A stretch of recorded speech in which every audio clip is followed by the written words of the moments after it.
Hello learners, welcome back to my channel solution. নিয়ে এসেছি interview প্রস্তুতি থেকে নতুন একটা ক্লাস তোমাদের জন্য।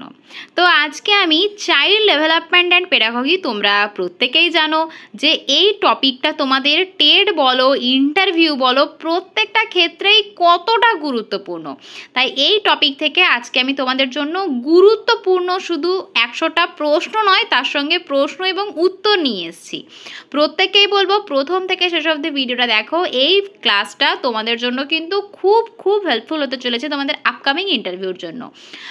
এই প্রশ্নগুলো থেকে বিগত বছরে অনেক প্রশ্ন জিজ্ঞাসা করা হয়েছে, তাই আমি লিখেছি দেখো সম্ভাব্য প্রশ্ন, ঠিক আছে? তাই প্রথম থেকে শেষ অবধি কিন্তু ক্লাসটা দেখতে থাকো। আর ভালো লাগলে তোমরা জানো অবশ্যই লাইক করতে হবে, বন্ধুদের সাথে শেয়ার করতে হবে, এবং চ্যানেলে যদি নতুন হয়ে থাকো চ্যানেলটাকে অবশ্যই সাবস্ক্রাইব করে দিও।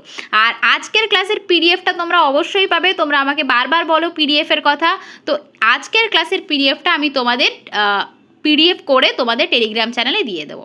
ওকে, চলো তাহলে শুরু করে দিই আজকে আমাদের ক্লাস। Let's start. প্রথম প্রশ্ন আছে দেখো, জেলার কোন বিষয়কে কেন্দ্র বিষয় করার কথা বলা হয়? তো আনসার হয়ে যাচ্ছে ইতিহাস। 2 নম্বর প্রশ্নে বলেছে কেন্দ্রায়ন তত্ত্ব। আচ্ছা, একটা জিনিস তোমাদের বলে দিই, এই যে বলছে জেলার কোন বিষয়কে কেন্দ্র বিষয় করার কথা বলা হয়, তো এই বিষয়টাকে বলা হয় কেন্দ্রায়ন তত্ত্ব। তো এই রিলেটেডই তোমাদের সেকেন্ড কোয়েশ্চেন, কেন্দ্রায়ন তত্ত্ব অনুযায়ী বিজ্ঞানকে কে কেন্দ্রীয় বিষয় হিসেবে চিহ্নিত করেন? সো আনসার হয়ে যাচ্ছে পার্কার। কোয়েশ্চেন নাম্বার 3, আপনার মতে বর্তমানে মাধ্যমিক পাঠ্যক্রম এবং একটি সমন্বিত পাঠ্যক্রম বলার কারণ কি? এটার কোয়েশ্চেনটা হবে আপনার মতে বর্তমানে মাধ্যমিক পাঠ্যক্রমকে একটি সমন্বিত পাঠ্যক্রম বলার কারণ কি? উত্তর দেখো, inner experience, adjustment experience, social এক্সপিরিয়েন্সের সমন্বয় হওয়ার জন্য কিন্তু মাধ্যমিক পাঠ্যক্রমকে সমন্বিত পাঠ্যক্রম বলা হয়। কেননা এই যে মাধ্যমিক পাঠ্যক্রমে ইনার এক্সপিরিয়েন্স থাকে, অ্যাডজাস্টমেন্ট করার এক্সপিরিয়েন্স থাকে, সোশ্যাল এক্সপিরিয়েন্স থাকে, সবকটা নিয়ে গঠিত হয়, এটাকে সমন্বিত পাঠ্যক্রম বলা হয়। কোয়েশ্চেন নাম্বার 4, আধুনিক শিক্ষাবিজ্ঞানীরা কোন 3টি উপাদানকে শিক্ষাক্ষেত্রের প্রধান বলেছেন? তো 3টে আমাদের তোমরা জানো প্রত্যেকেই উপাদান রয়েছে আরও, কিন্তু এখানে 3টে উপাদানের কথা বলা হয়েছে। তো এর মধ্যে কোনটা রয়েছে? শিক্ষার্থী, শিক্ষক এবং পাঠ্যক্রম রয়েছে। কোয়েশ্চেন নাম্বার 5, থার্ডস্টোনের মতে কয়টি উপাদান নিয়ে বুদ্ধি গঠিত? অবশ্যই তোমাদের টেট যখন তোমরা দিয়েছিলে প্রত্যেকেই পড়েছো 7টি উপাদান নিয়ে। পরের প্রশ্ন, অসংখ্য সূক্ষ্ম মানসিক উপাদানের সমন্বয়ে বুদ্ধি গঠিত হয়, কে বলেছেন? থার্ডস্টোন বলেছেন। স্কুল শব্দটি কোন গ্রিক শব্দ থেকে এসেছে? SKHOLE, ঠিক আছে? এটা নিজেদের মতো করে তোমরা উচ্চারণ করবে, স্কোল বলতে পারো, ঠিক আছে? এইচটা এখানে সাইলেন্ট হয়ে যাবে। চলো পরের কোয়েশ্চেন, কোন বয়সকালকে বয়স সন্ধি বলা হয়, যেটাকে অ্যাডোলেসেন্স বলা হয়? ওকে, 13 থেকে 19 বছর বয়স, তোমরা প্রত্যেকেই জানো ঝড়ঝঞ্ঝার কাল, এটা কে বলেছেন? স্ট্যানলি হল বলেছেন। মনোরোগ চিকিৎসায় সার্ক প্রবর্তিত পদ্ধতিকে কি বলে? হিপনোটিক বলে। মনোরোগ চিকিৎসায় ফ্রয়েডের আবিষ্কৃত পদ্ধতির নাম কি? তো এটা হচ্ছে সাইকো। এটা দেখো একটু বানানটা ভুল আছে, PRY আছে, এটা PSY, ঠিক আছে? সাইকো অ্যানালিসিস পদ্ধতি। পরের প্রশ্ন, সাইকো অ্যানালিসিস পদ্ধতিতে কোন কৌশল অবলম্বন করা হয়? দেখো, মুক্ত অনুষঙ্গ, যেটাকে কি বলা হয়? Free association. নিরিবিলি শান্ত পরিবেশে মানুষের অবচেতন মনের ভাবটিকে টেনে বার করে আনা। পরের প্রশ্ন দেখো কি বলেছে, থার্ডস্টোন বুদ্ধির যে 7টি শর্তের কথা বলেছেন, তিনি সেগুলিকে কি বলেছেন? প্রাইমারি মেন্টাল এবিলিটি বলেছেন। পরের প্রশ্ন, গিলফোর্ডের ত্রিমাত্রিক মডেলের 3টি মাত্রা বলুন। তো 3টি মাত্রা কি কি তোমরা জানো? Content, operation and product. পরের প্রশ্ন, স্মৃতির উপাদানগুলির নাম বলুন। শিখন, সংরক্ষণ, পুনরুৎপাদন এবং প্রত্যভিজ্ঞা। স্মৃতিকে কয় ভাগে ভাগ করা যায় ও কি কি? 3টি, সংবেদী স্মৃতি, স্বল্পমেয়াদী স্মৃতি এবং দীর্ঘমেয়াদী স্মৃতি। পরের প্রশ্ন, কিভাবে স্মৃতির উন্নতি করা সম্ভব বলে আপনার মনে হয়? প্রথমত আবৃত্তি, সামগ্রিক বনাম আংশিক, শিক্ষণ প্রদীপন ব্যবহার, বিরতি, ছন্দ ও সুর, প্রসঙ্গ ও পরিবেশ, যুক্তিপূর্ণ শিক্ষণ, কাজের মাধ্যমে শিক্ষা। এগুলির মাধ্যমে কিন্তু স্মৃতির উন্নতি ঘটানো যায়। এটা একটা তোমাদের সিচুয়েশনাল কোয়েশ্চেনও বলতে পারো, সাইকোলজি রিলেটেডও কোয়েশ্চেন বলতে পারো। ভালো স্মৃতির জন্য সাহায্যকারী শর্তগুলি কি কি? 1, শিক্ষার্থীর বয়স, 2, বুদ্ধিমত্তা, 3, শিক্ষার্থীর স্বাস্থ্য এবং 4 হচ্ছে শিক্ষার্থীর মনোভাব। মনোবিজ্ঞান অনুযায়ী কোন সময়কে শৈশবকাল বলে? তো মাতৃজঠরে থাকা অবস্থা থেকে 10 থেকে 11 বছর বয়স পর্যন্ত সময়কে বলা হয় শৈশবকাল। পরের প্রশ্ন, ভারতে মোট জনসংখ্যার কত শতাংশ মানুষ বয়স সন্ধিকালের? 21.4% মানুষ। ইন্ডেক্স অফ মেমোরি বলতে কি বোঝেন? কোনো শিখন বস্তুকে মনে রাখার বা মনে ধারণ করার ক্ষমতাকে বলা হয় ইন্ডেক্স অফ মেমোরি। পরের প্রশ্ন, চর্চার দ্বারা স্মৃতিশক্তি বৃদ্ধির ধারণাকে কি বলে? মানসিক শৃঙ্খলাবাদ বলে। পরের প্রশ্ন, বর্তমানে প্রচলিত শিখন পদ্ধতিকে দুটি ভাগে ভাগ করা হয়, সেগুলো কি কি? এক, উদ্দীপক প্রক্রিয়া তত্ত্ব, যেটাকে কি বলা হয়?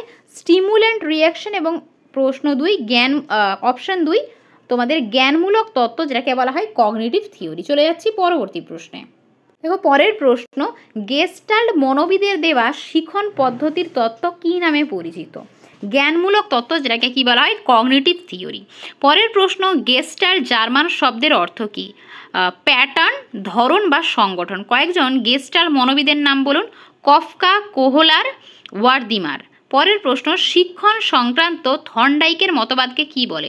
সংযোজনবাদ বা কানেকশনিজম। শিশুদের অপসঙ্গতিমূলক আচরণগুলি নিয়ন্ত্রণের জন্য আনা ফ্রয়েড এবং মেলানি ক্লাইন প্রবর্তিত পদ্ধতিকে কি বলে?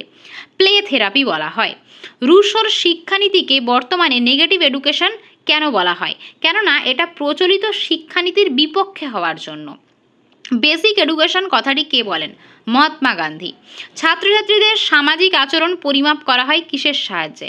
সোশিওমেট্রিক স্টাডির সাহায্যে। সোশিওগ্রামের সাহায্যে কিসের মান প্রকাশ করা হয়? ছাত্রছাত্রীদের সামাজিক আচরণের মান। সোশিওমেট্রিক পদ্ধতির উদ্ভাবককে? জে.এল. মোরানো। পরের প্রশ্ন, জ্ঞানমূলক বিকাশ কোন ধরনের প্রক্রিয়া? শিশুর জ্ঞান এবং বোধের বিকাশ। ভাষার উপাদানগুলি কি কি? ধ্বনি, শব্দার্থ, বাক্যবিন্যাস, প্রয়োগ। দেখো এগুলো নিয়ে কিন্তু ডিটেলসে তোমাদের ভিডিও আছে, তাই তোমরা কিন্তু টেটের যে প্লেলিস্ট রয়েছে সাইকোলজি, সেটা তোমরা দেখতে পারো। শিশুর মনোবিকাশ, সামাজিক বিকাশে, মনোসামাজিক বিকাশে লিবিডোর প্রভাবকে কে আবিষ্কার করেছেন? Erik Erikson. মেয়েরা বিকাশের বিচারে ছেলেদের থেকে কত বছর এগিয়ে বলে ধরা হয়? প্রায় 2 বছর এগিয়ে। বয়ঃসন্ধিকালের মানসিক প্রধান বৈশিষ্ট্যগুলো বলুন। প্রচণ্ড আবেগপ্রবণ এবং কল্পনাবিলাসী। প্রজ্ঞামূলক বিকাশ সম্পর্কে সর্বাধিক গ্রহণযোগ্য মতবাদ্রিকার? সুইজারল্যান্ডের মনোবিজ্ঞানী জাঁ পিয়াজে। কোন সময় থেকে শিশু স্বাধীনভাবে চিন্তা করতে শেখে? 2 থেকে 6 বছর বয়সকালে। এই সময়কে মনোবিজ্ঞানের ভাষায় প্রথম বাল্যকাল বলে। বিজ্ঞানী কোহলবার্গ বিকাশের কোন 3টি উপাদানের কথা বলেছেন? জ্ঞানমূলক দ্বন্দ্ব, জ্ঞানমূলক বিকাশ এবং ভূমিকা গ্রহণের ক্ষমতা। বিজ্ঞানী এরিক এরিকসন মনোসামাজিক স্তরকে যে 4টি ভাগে ভাগ করেছেন সেগুলি হলো প্রারম্ভিককাল, মধ্যবর্তীকাল, বয়ঃসন্ধিকাল এবং পরবর্তীকাল। হেইন্স ডিলেমা শব্দটি কোহলবার্গের কোন তত্ত্বের সঙ্গে সম্পর্কিত? নৈতিক বিকাশের সঙ্গে। ম্যাথ ওয়ার বলতে কি বোঝেন? 1990 সালে আমেরিকায় নির্মিতিবাদ অনুসারে অঙ্ক শেখানোর বিরুদ্ধে যে আন্দোলন সংগঠিত হয় তাকে ম্যাথ ওয়ার বলে। ওয়ার মানে তোমরা জানো যুদ্ধ। স্কিমা কি? মনোবিজ্ঞানী জাঁ পিয়াজের মতে মানুষের মন অসংখ্য তথ্যের সমন্বয়ে অত্যন্ত জটিলভাবে সংগঠিত, যার 16তম এককটিকে বলা হয় স্কিমা। নির্মিতিবাদ অনুসারে শিক্ষাদানকে কি বলে? Unguided method of instruction. পরের প্রশ্ন, সামাজিক নির্মিতিবাদের প্রবক্তাকে? এটা দেখো একটু ভুল লেখা আছে, ভাইগটস্কি। ঠিক আছে। পরের প্রশ্ন, শিক্ষার্থীদের শিখন প্রক্রিয়ার প্রধান সমস্যাগুলি কি কি বলে আপনার মনে হয়?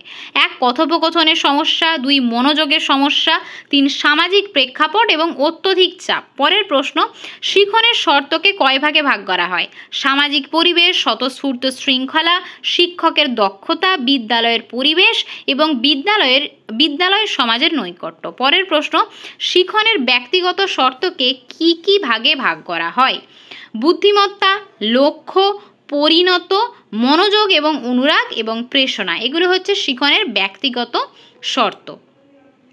পরের প্রশ্ন, সমস্যামূলক শিশু বা প্রবলেম চাইল্ড কাকে বলে? প্রবলেম চাইল্ড কাকে বলে? যেসব শিশু বিদ্যালয়ে চুরি করে, মিথ্যা কথা বলে, অন্যদের মারধর করে, বাড়ির কাজ করে আসে না, স্কুল পালায়, দেরি করে আসে, তাদের সমস্যামূলক শিশু বলা হয়।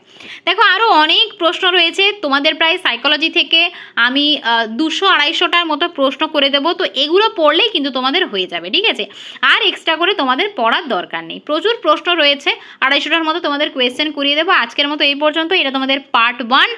নেক্সট পার্টে আরও অনেক গুরুত্বপূর্ণ প্রশ্ন নিয়ে তোমাদের সাথে আলোচনা হবে। আজকের মতো এই পর্যন্তই। প্রত্যেকে ভালো থেকো, সুস্থ থেকো, মন দিয়ে পড়াশোনা করো এবং ভিডিওটাকে অবশ্যই প্রচুর প্রচুর লাইক করো, শেয়ার করো এবং চটজলদি 10K সাবস্ক্রাইবার করে দাও। Thanks for watching.